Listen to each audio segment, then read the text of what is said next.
Breaking news చూస్తున్నాం. రాష్ట్రంలో municipal ఎన్నికల కోసం అధిష్టానం పంపినటువంటి నిధులు దుర్వినియోగమైనట్లు బీజేపీ నాయకత్వం ఒక అంచనాకు వచ్చినట్లు తెలుస్తోంది.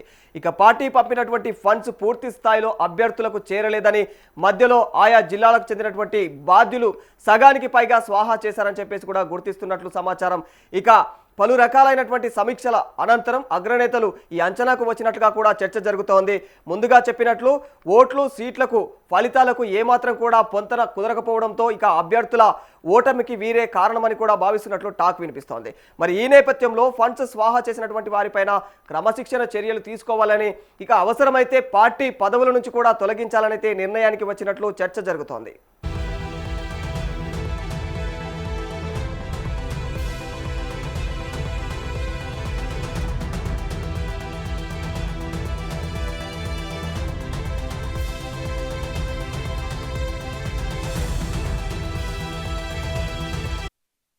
లోక్సభ ఎన్నికల్లో 36% ఓట్లతో బీజేపీ 8 స్థానాలను గెలుపొందింది.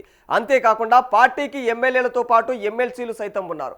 పట్టణాల ప్రాంతాల్లో బీజేపీకి పట్టు ఉన్నదని సర్వేల ద్వారా కూడా గుర్తించగా మున్సిపల్ ఎన్నికలపై ఆ పార్టీ భారీ ఆశలు పెట్టుకుంది. ఇక గతంలో కంటే స్థానాలు పెరుగుతాయని, కొన్ని మేయర్ చైర్మన్లైనా కైవసం చేసుకుంటామని అయితే భావించింది. ఇక మహారాష్ట్ర మంత్రి ఆశీష్ శెలార్కు కీలకమైనటువంటి బాధ్యతలను కూడా అప్పగించింది. అనంతరం ఎన్నికల కోసం భారీగానే నిధులను సమకూర్చినట్టుగా కూడా తెలిపింది. అయితే ఫలితాలను చూసి నాయకులు తీవ్ర నిరాశకు గురైనట్లయితే సమాచారం తెలుస్తుంది. దీంతో మున్సిపాలిటీలు జిల్లాల వారీగా ఫలితాలపైన పార్టీ సమీక్షించింది. కనీస స్థాయిలో కూడా కౌన్సిలర్లు కావచ్చు, ఇక కార్పొరేటర్ స్థానాలపైన అయితే విజయం సాధించకపోవడం, ఇక చైర్మన్ మేయర్ స్థానాలను సైతం కైవసం చేసుకోవడంలో విఫలం కావడం, ఇట్లా వీటన్నిటి పట్ల కూడా రాష్ట్ర నాయకత్వంపై అయితే అధిష్టానం తీవ్ర అసంతృప్తి వ్యక్తం చేస్తున్నట్లుగా అయితే పార్టీ నాయకుల ద్వారా తెలుస్తోంది.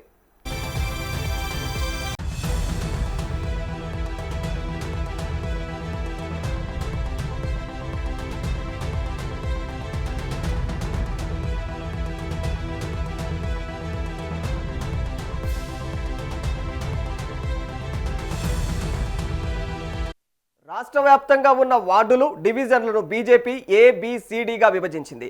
విజయావకాశాలు ఏమాత్రం లేని వాటిని డి కేటగిరీలో చేర్చింది. ఆ తర్వాత ఏబిసి కేటగిరీల వార్డులకు కొంత మొత్తాన్ని నిర్ణయించి పార్టీ జిల్లా అధ్యక్షులకు నిధులు పంపించినట్లుగా కూడా నేతల ద్వారా తెలుస్తోంది.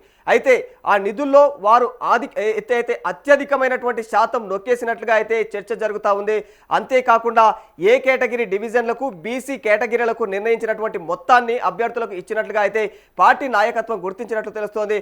మరి ఇలా 10 మంది కూడా జిల్లా అధ్యక్షులు పెద్ద ఎత్తున అయితే నిధులను స్వాహా చేసినట్లయితే అంచనాకు వచ్చిన రాష్ట్ర నాయకత్వం వారిపైన చర్యలు తీసుకునేందుకైతే ప్రస్తుతం సిద్ధమైనట్లు తెలుస్తోంది.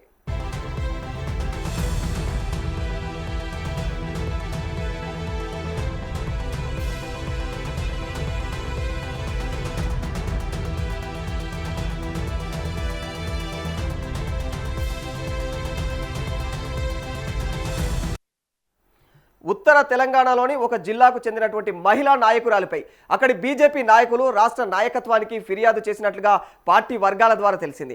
పార్టీ పంపించినటువంటి నిధులను అభ్యర్థులకు ఇవ్వకుండా స్వాహా చేశారని తీవ్ర ఆగ్రహం వ్యక్తం చేసినట్లు సమాచారం. అయితే ఆమెకు అక్కడి ముఖ్య ప్రజాప్రతినిధి మద్దతు ఉన్నట్లు తెలుస్తోంది.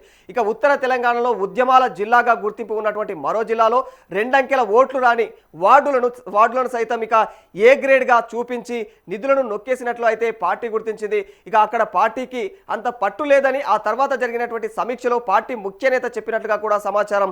ఇక దీంతో సంబంధిత బాధ్యుడిపైన కూడా తీవ్ర ఆగ్రహం వ్యక్తం చేసిన కీలక నేతలు మొత్తం డబ్బులు కక్కాల్సిందేనని చెప్పినట్లుగా తెలుస్తోంది. అయితే దీంతో పాటు మరికొన్ని జిల్లాలలోనూ ఇదే తరహాలో నిధుల స్వాహా చేశారని చెప్పేసి పార్టీ నాయకత్వం గుర్తించినట్లు సమాచారం.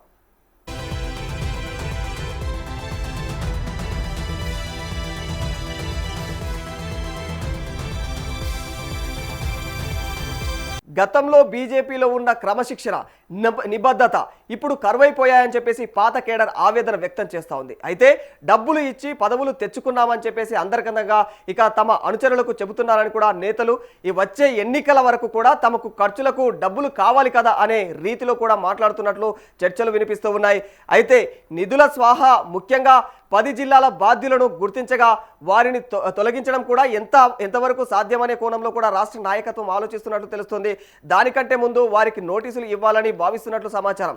అయితే గత అసెంబ్లీ ఎన్నికల సమయంలోనూ ఇలాగే నిధుల దుర్వినియోగం అయినట్లు కూడా గుర్తించగా ఇక మరి మున్సిపల్ ఎన్నికల్లోనూ ఇది రిపీట్ కావడంతో గట్టి చర్యలు తీసుకుంటేనే ఇలాంటివి మళ్ళీ పునరావృతం కావకుండా ఉంటాయని చెప్పేసి కూడా అధిష్టానం ఒక నిర్ణయానికి వచ్చినట్లయితే చర్చ జరుగుతోంది.